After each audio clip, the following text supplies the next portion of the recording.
Ukraine पर Russia की ओर से गुरुवार को हमला शुरू कर दिए गए हैं। रूस के राष्ट्रपति व्लादिमीर पुतिन ने गुरुवार को यूक्रेन के सैन्य अभियान की घोषणा भी कर दी है।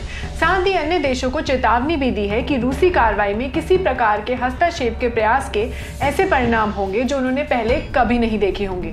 जहां पुतिन ने कहा है कि ये हमला पूर्वी यूक्रेन में नागरिकों की सुरक्षा के लिए जरूरी था, जहां रूस की ओर से यूक्रेन पर लगातार मिसाइलों से हमले किए जा रहे हैं और यूक्रेन में कई जगह धमाकों की आवाज सुननी भी जा रही है।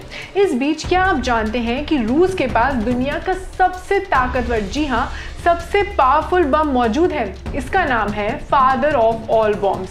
Yes, you heard that right. जहां कुछ ब्रिटिश मीडिया रिपोर्ट में यह भी दावा किया गया है कि रूस के राष्ट्रपति व्लादिमीर पुतिन ने दुनिया के सबसे शक्तिशाली इस बम को भी तैयार रखने के आदेश जारी कर दिए हैं। ऐसी आशंकाएं जताई जा रही हैं कि वे यूक्रेन के खिलाफ इसे इस्तेमाल कर सकते हैं और ये बम बेहद शक्तिशाली है, जैसे मैंने आपको बताया, जो बड़े स्तर पर तबाही मचा सकता है। इस फादर ऑफ ऑल बॉम्ब के बारे में कहा जाता है कि ये छोटे छोटे परमाणु बम के बराबर की तबाही मचा सकता है। सो आइए आज के सेगमेंट में जानते हैं दुनिया के सबसे शक्तिशाली बम के बारे में। बट उससे पहले नमस्कार, मैं हूं रेशम, आप देख रहे हैं डीएनपी इंडिया। तो welcome back to our channel. अगर अभी तक आपने हमारे चैनल डीएनपी इंडिया को सब्सक्राइब नहीं किया है तो what you waiting for, please कर लें। और इस वीडियो को और हमारे चैनल की बाकी सारी videos, all the videos that you like and love, उन्हें भी प्लीज शेयर करें। Thank you.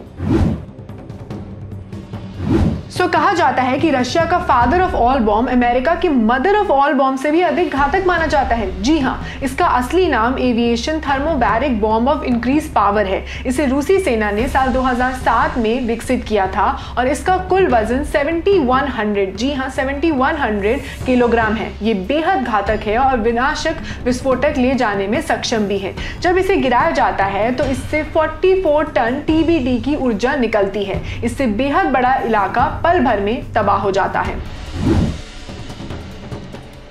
रूस का फादर ऑफ ऑल बॉम्ब्स या ATBIP दुश्मन पर वार करने से पहले हवा में मौजूद ऑक्सीजन का इस्तेमाल अधिक शक्तिशाली विस्फोट के लिए करता है। इसकी पहली बार टेस्ट 11 सितंबर 2007 को किया गया था। इसका प्रभाव एक छोटे परमाणु बम की तरह होता है और जब ये बम फटता है तो बहुत अधिक तापमान या ऊर्जा निकलती है। ऐसे में ये पारंपरिक बमों की तुलना में कहीं अधिक स्तर पर तबाही मचा सकता है। जो रूसी सेना के मुताबिक फादर ऑफ ऑल बॉम्ब्स आकार में अमेरिका की मदर ऑफ ऑल बॉम्ब से छोटा है, लेकिन यह उससे 2 गुना अधिक विनाशक है। दरअसल इससे मदर ऑफ ऑल बॉम्ब्स की तुलना में बहुत अधिक ब्लास्ट होता है और अमेरिका का mother of all bombs 11 ton TNT की ऊर्जा उत्पन्न करता है, तो रूस का father of all bombs 44 ton TNT की ऊर्जा उत्पन्न करता है, जैसे मैंने आपको पहले बताया।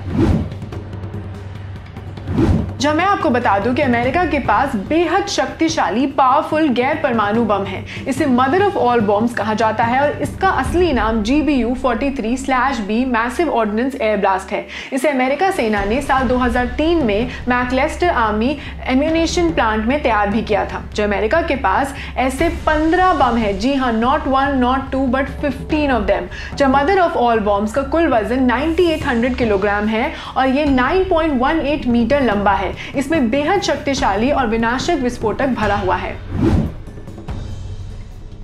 जो अमेरिका का मदर ऑफ ऑल बॉम्ब्स इतना भारी और शक्तिशाली है कि इसे सामान्य लड़ाकू विमान या अन्य विमान से नहीं ढोया व गिराया जा सकता है। इसे अमेरिका के बड़े ट्रांसपोर्ट विमान C-130 से गिराया जाता है और अमेरिका ने पहली बार इस बम को 13 अप्रैल साल 2017 को आतंकी संगठन ISIS पर गिराया था।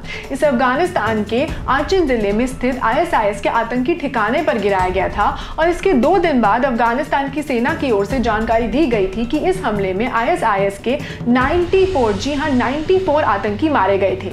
इसमें बड़े आतंकी भी शामिल थे। अगर ये फादर ऑफ ऑल बॉम्ब्स और for that matter mother of all bombs गिराया जाता है, यूज किया जाता है, तो ये बहुत बड़ी तबाही मचा सकता है, right? So that was all for today's segment. अगर आपको हमारा आज का कंटेंट और वीडियो अच्छा लगा then please don't forget to like, share and subscribe to DNP India. आप हमें फेसबुक, ट्विटर, इंस्टाग्राम पे भी फॉलो कर सकते हैं। Keep loving us, keep showering love, stay safe and keep watching DNP India.